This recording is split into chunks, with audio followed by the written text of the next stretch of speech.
Welcome to Your Strata Property, the podcast for property owners looking for reliable, accurate, and bite-sized information from an experienced and authoritative source. To access previous episodes and useful strata tips, go to www.yourstrataproperty.com.au.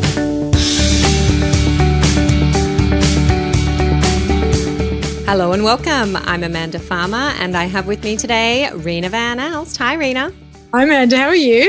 I'm good. Welcome to April. Did you get fooled on April Fool's Day? No, but I nearly did. You nearly did. What about you? No getting past Rena. No, I am safe. So far, so safe. That's good. Let's jump straight into it. What has been your challenge this week, Rena? My challenge this week has been, Amanda, dealing with strata committees and the informal meetings that some of them are like to have. So in a sense, they're not putting out agendas. They just send like an informal meeting agenda to me. And then after that meeting, they then start to say, well, Rena, can you issue this work order, or can you accept this quote from this engineer, or can you do this and can you do that? And I'm thinking, well, it's a bit hard because it's not really a valid meeting. Yep. And to me, in a sense, there's no transparency for the other owners in the building. So firstly, as we've discussed, I think in previous episodes, you need to include the agenda on the notice board. So that hasn't happened because it's an informal meeting. I think they actually advertise it to the other owners if they want to come, as far as I know, by email. But then again, not all owners have email, so I'm not really sure exactly like how much people know about the meeting. But as far as I know from their attendees, it's never anyone except the committee anyway. So not as if like people are coming. Yeah. And so I was wondering, Amanda, what would be your recommendations in terms of dealing with this strata committee? Yeah, well, we talked about it back in episode 149 of the podcast, why we thought strata committees should be meeting regularly. And the interesting thing is, and we covered this off in the webinar last week as well, there is no express requirement in our Act for strata committees to meet, unlike the requirement to have an annual general meeting at least once in each financial year. We don't have that same requirement for strata committees. However, strata committees, I say, can only make legal decisions when they are in committee meeting, unless it's something urgent or, there's a danger, a safety issue. Those kinds of things are generally delegated to your strata manager anyway to do that day-to-day stuff. But there's no reason why you shouldn't be convening regular committee meetings and making formal decisions that are, as you say, Rena, notified to owners and minuted. So if we think about a committee in the situation that you've outlined, Rena, that's not doing this, and how do we encourage them to do this? What I've seen work well, perhaps unfortunately, buildings learning the hard way, it's when something goes wrong. It's when an owner commences litigation, points out to the tribunal that this committee, this building has not been following the legal requirements, points out that there's no transparency, that they don't know what's going on, that their issues are not getting dealt with, or there's some allegation that the committee is not being above board, even if they might be, they think they're doing everything right and everything's in good faith. It's not a good look. It doesn't look good. And when that litigation happens and is resolved either way, that committee then realizes the importance of having these regular formal meetings, of complying with the legislation, and they start to do it. So is there a way to send that message to this committee that, hey guys, this is putting you at risk? Yeah. This is exposing you to personal liability because there may be some allegation down the track from a lot owner that you are acting negligently, that you are being self-serving, that you are not acting in good faith. And we know you're not doing all those things, but unless there is a written record, a paper trail of agendas and minutes and proper decisions, it's very hard to answer that allegation. And you don't want to put yourselves in that position. Yeah, I totally agree, Amanda. What I've suggested, I think also just as partly a way to sort of mitigate this risk is to have a committee meeting in writing where we can sort of formalise the adoption of certain quotations and fee proposals just as a minimum, so at least people can see what money is being spent and for what purpose. But I totally agree, Amanda, that people don't realise that everything is fine and dandy when, everyone's happy with what's going on. But the minute something goes wrong where an owner is unhappy with an outcome. It could even be, for example, like a pet approval. I mean, in the day, even though there's a bylaw that says that for some of the schemes that they can have option A and the owners corporation can't unreservedly withhold consent. It's all about the person being aware that an application has been submitted. If it's their neighbour, either on beside them or above them, I think it's important that that transparency and the risk that's also placed on those committee members, that the personal liability that you mentioned. I mean, if they've been told a matter that they shouldn't be doing something a certain way, and then they obviously act contrary to that advice, I'm not sure if their office bearer's liability policy will actually kick in if it ever came to such a serious consequence where you had to call on that insurance. So yes, reminding them of that risk, I think, will go a long way towards changing behaviour. That's my suggestion. But I think also what I find difficult to manage is if, like, other strata managers have let them do this in the past. This is where I find that people get into these habits, and then you're trying to explain, no, this is not right. And so it's like sort of changing people's behaviours, which obviously is always, difficult and time consuming, but hopefully we can get there eventually with this scheme. So yep, for sure. Well, thanks for the advice, Amanda. Yeah. No problem. See how you go. My challenge for this week, I am bringing an NCAT case to the table today, Rena, for a challenge. And this case is about tenants breaching bylaws. It is a case that was reported back in November 2018, so the end of last year. I will put a link to the case in the show notes. It's called Faletti and Eales, Eales, a tribunal case, as I said, New South Wales Civil and Administrative Tribunal. And in this case, the tribunal found, in short, that a landlord is not responsible for their tenant's breach of the bylaws. Now, this is really interesting, and I list it as a challenge because I think buildings really need to be aware of this now, and I do have a suggestion for how you might want to deal with it. What happened in this case was that the tenants were breaching the noise bylaw, so interfering with peaceful enjoyment, and the owners corporation pursued both the tenant and the landlord, the owner of the lot, saying that there was a breach of their noise bylaw. Now, that's something that you've probably heard me suggest from time to time when it comes to enforcing bylaws, that it's important to involve the owner being the one with the financial, if you like, interest in the lot and the one who's most likely to take notice of letters from the owners corporation and deal with them and bring their tenant into line. But in this case, the tribunal held that there was no evidence of the landlord themselves creating the disturbance and disturbing the peace. So there was no basis for the tribunal to find that the landlord had breached the noise bylaw. So the bylaw that was in place was the standard noise bylaw. An owner or occupier of a lot must not create any noise likely to interfere with the peaceful enjoyment.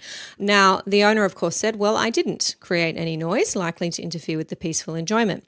And the lesson that I think is here for buildings and for committees is that if you do want to have the option of pursuing an owner together with a tenant for a breach of a bylaw, then you need to make sure that your bylaws expressly make owners responsible for the actions of their tenant, because otherwise the authority of this case is likely to be used to get the owner off the hook, if you like.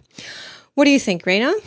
So, Amanda, like, who is taking the action against, was it, sorry, I don't understand the case. Yep. So it's two people. So was it, the owners corporation was not involved in this case at all? It was the owner and occupier of another unit sought orders against the owner and occupier of their. Oh, okay, yeah, well, that neighbouring makes unit. sense. Because, Yeah. I mean, I was going to say that really, I mean, we have never ever recommended that an owners corporation take action against the owner when there's a bylaw breach, for the very reason is that the owner is not the one that's committing the breach, it's the tenant. But what we do ask the owner to do, and this has worked pretty much on every occasion that I've had to use it, Amanda, is we write to the agent and say, here are 3, breaches, letters, notices, reminders. Clearly your tenant is actually breaching the lease, because the lease contains all the bylaws which have to be now attached And that's why a lot of agents now, when they're taking on a new tenant, they go, can you send us all the bylaws? Because they have to now attach them to the lease, and they form part of the residential tenancy lease. So therefore, when they're breaching any of the terms of the lease, which includes the bylaws, then that is a breach of their lease. So sometimes we have asked the landlord through their agent or directly to assist us in terminating the lease based on these breaches. So concurrently, you go down the NCAT route where the owners corporation takes action against the tenant, and then side by side, we then write to the owner and through their agent or directly and seek their help. Because again, it does make sense that you can't, I mean, the landlord may not even live in the country, for example. I mean, they could live overseas, but what they should do is obviously assist the owners corporation or a lot owner or another party within the scheme to help use whatever tools are at their disposal, which is the residential tenancy lease, to try and help deal with their tenant, who they really have the contractual relationship with.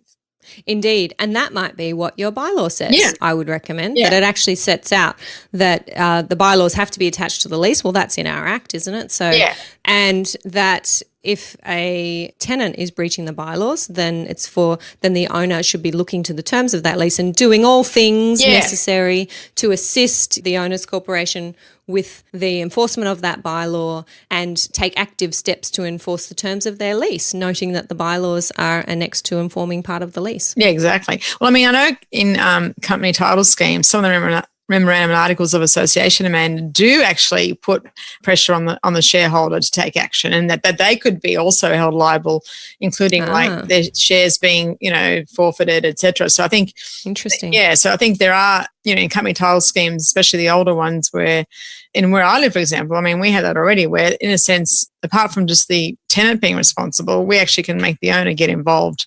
There's a much bigger stick there for the owner to not sort of dig their head in the sand and take action to assist the company to remedy any breaches of the bylaws or company rules in this case. So, Yep. Excellent. Very interesting topic. So I will put a link to that case in the show notes. You can go and check that one out. Moving to your win for this week, Rena.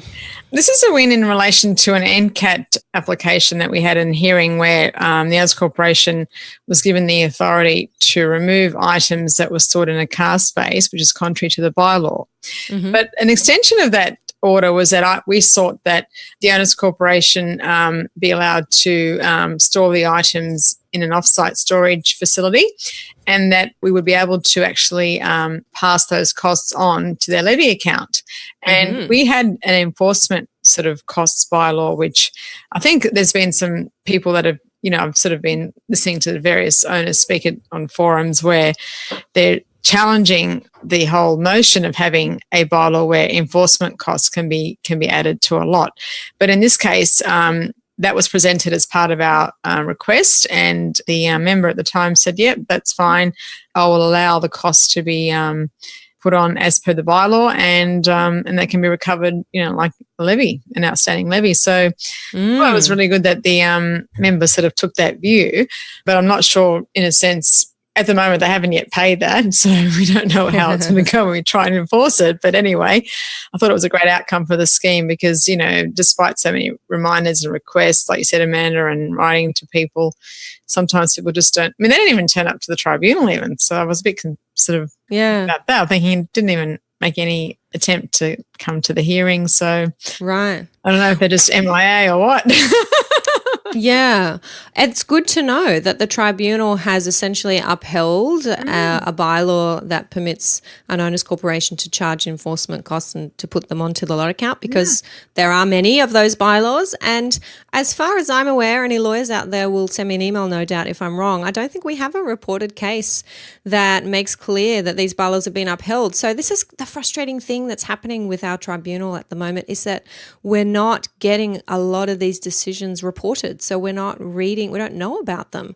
I'm assuming, Rena, this case was not reported. We can't read it somewhere. I don't think so, no. I mean, I can look it up and see if I can find it like publicly. But the other thing he said, because the enforcement costs in this bylaw do allow us to recover costs for the mediation and NCAT, etc. And he said, well, no, mediation says that everyone has to pay their own costs. So yeah, that might have been going a little bit too far, because you're trying to then recover your legal costs, which is always a separate. Yeah. But some buildings, Amanda, do want you to to go that far. They even want you to. Oh, don't worry. I've drafted bylaws that say that. Yeah. But I don't think when it comes down to it. Yeah, you could be able to enforce those. So, yeah, but at least like in a sense, we had a chat about the different aspects of the enforcement and he agreed that, the hiring facility charges, could be passed on, and that was part of the orders. Excellent. Yeah. And then you'll just enforce that if the lot account, the levy and the expenses on the lot account are not paid when they're due, then you'll enforce that through the local court and see if there's any defence. We'll see how it goes. I'll keep you posted, Amanda, to see what happens when they don't pay. I haven't paid it yet, and that was at the end of January, I think. Okay, the win that I would like to share this week, this comes from a strata manager who emailed me, and it started out as a challenge, but I am reframing this, Rena, as a win. The challenge was around strata managers being able to effectively manage client expectations. And this strata manager had said to me, Amanda, this is one thing that I struggle with, that I see my colleagues struggle with. How do we set the expectations of our clients? How do we manage them when sometimes those expectations are unreasonable? We simply can't meet them. And I am framing this as a win this week because I know that there are strata managers out there who are successfully managing their client expectations. And I know one of those strata managers, and that is you, Rena Van Alst. I see you very often, whether I'm attending meetings or whether we're working together one way or another, communicating with your clients and doing just that, managing their expectations. And I was going to ask you, if you don't mind me putting you on the spot, how do you do that, and what is this special skill? How do you set expectations as a strata manager? How do you make sure that clients aren't unreasonable, that they know what it is that you are there to provide, and therefore avoiding that disappointment, I guess, when unreasonable expectations are not met? I think the first thing with any sort of relationship is to sort of set up from the beginning, Amanda, what your company's sort of policy is, and that should be clearly articulated from the beginning. So people know that there's a time frame in which you respond to emails and telephone calls in the first instance, then at least they know, okay, well, that's being met as a minimum. But I think the other thing also that I try and do is when there is something that's urgent for a client, you just really got to drop everything and attend to it. And I find that, in a sense, even a quick text can help, or a quick email, even if you can't get to it straight away. And I know sometimes people think that, but I've got so many emails, and that is true. But that's why you need to have good support systems within your office so that, if you're unable as a manager because you've got other urgent matters to attend to or other meetings, and a lot of us are always in meetings both day and night, that there's someone else that's there to assist the manager when they're not around so they can actually write back to the client or deal with an urgent matter. The other thing I've always sort of tried to instill in people that I've worked with, at the support level especially, is that when you issue a work order, for example, or a quote request, whether it's from a professional person or a contractor, send the email and then send a copy to the strata committee. When you accept the quote, send a copy to the contractor and then send it to the strata committee. And then that'll reduce so much email traffic because people actually then know that you've already done what they've asked you to do. They don't have to say, Rena, have you done this or have you done that? They know it's been done. So that's one way, I think, of trying to meet client expectations. It's half the time the clients don't really know what you're doing for them in the background. And it's funny, I think, Amanda, you and I can share this story about a mutual client of ours and colleague who still is a lot owner and dealt with me when I was his strata manager, but now he's become a strata manager, and now he understands on the other side the amount of work that is done behind the scenes. And so people really sometimes don't understand what you're doing. And so part of that is to sort of communicate that, and then people can understand, well, hang on, one thing I do find is that everyone thinks that their issue is the most important, or and that's sometimes I think to do with personality types. And I think, what I've done also with certain people that are unreasonable, Amanda, because there are unreasonable people in the world, which is part of life.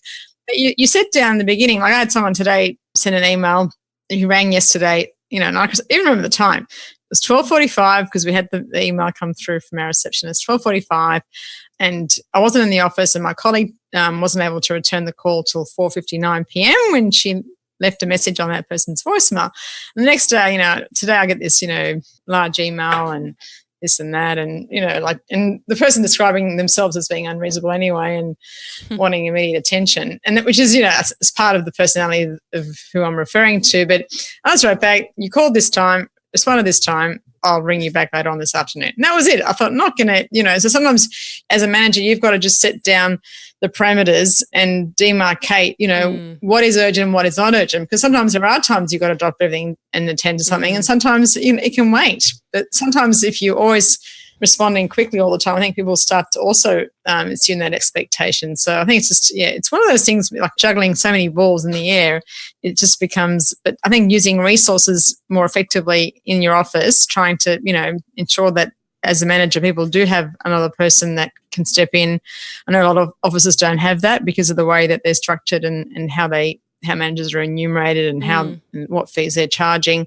But I think certain things do go a long way in trying to assist the manager to try and deal with client expectations. And I think people just like communications. I mean, I think people don't really like those emails where it says, like we got you, those automatic ones. I find after a while they just start to annoy me. It's I think just to that point about communications, and I know with those auto responses, what I suppose the companies are trying to do is educate the client to not expect the reply in 5 minutes. And, I have a lot of emails and I'll get to it, or I'm in a meeting or whatever it is. I don't mind those ones when you're in a meeting. The ones I'm talking about, Amanda, was like, we will respond to you in 3 business days. However, it's like a standard thing that you get with every email you send. It's not like when you're out of the office, it's just every email you send, you get that first thing back. Yes, it's definitely one way, and it's not everybody's way. I know with my clients, I attempt to set the boundaries and set the expectations early. And one of those is that I am not always available to speak on the phone because I might be in court or I might be in a meeting or I'm recording podcasts or maybe I'm parenting. Whatever it is, I'm less likely to be found on the phone than I am on email or on SMS. So what I do on the voicemail on my mobile telephone, and I get lots of calls through to my mobile because I share that number far and wide, my voicemail says, I would prefer it if you don't leave a voice message. You will get a faster response from me if you send me an SMS or an email. And that means that whether I am standing in the middle of the park with my little boy,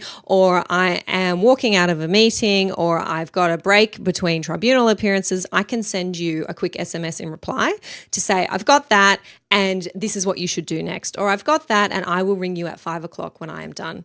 But it's otherwise difficult for me to answer the phone and speak. So I have found that over time, my clients, whether they're new clients or long-term clients, because that's been their first encounter with me, they then start texting me and they start sending me emails, and they realize that Amanda actually responds faster if we text her or email her. And it's wonderful because that's how I like to communicate.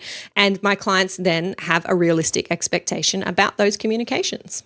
Yeah, no, that's a very good suggestion, Amanda. I think sometimes too, there are demographics that come into play for certain people that if they're a bit older that they don't know how to text, or they, they like to ring because that's just their preferred method of communication. It's how they've always communicated. And so I suppose in a sense, it's just trying to manage different types of people's communication styles and then try and make that fit in with what you're doing. So, I mean, even if, let's say I get a message and I can't ring them back, I know that they don't have a mobile, I'll just ask for someone to say, can you just call them back and tell them I'll ring them back? Like I said, Amanda. Exactly, yeah.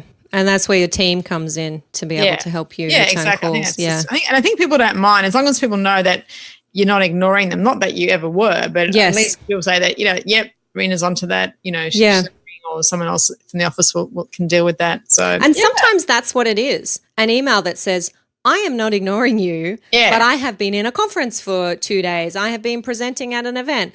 I've got your email. I'm not ignoring you. I am going to look at this. And I do that often that I do just send that one line.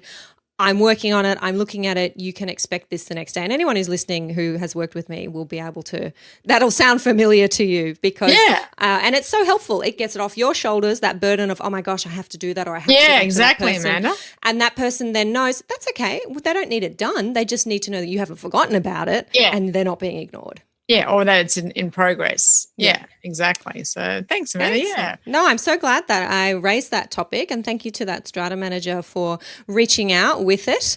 Always important to share, I think, what we're doing in our respective professions and be able to share those actionable tips, I hope, with our listeners. Whether you're a manager or you're an owner who's juggling your own burdens or a committee member, helpful for all, I think. Exactly. All right. I think that's it for this week, Rena. Thank you so much, as always. Thank you, Amanda. See you next time. Catch you next time. Bye. Thank you for listening to Your Strata Property, the podcast which consistently delivers to property owners reliable and accurate information about their strata property. You can access all the information below this episode via the show notes at www.yourstrataproperty.com.au. You can also ask questions in the comments section, which Amanda will answer in her upcoming episodes. How can Amanda help you today?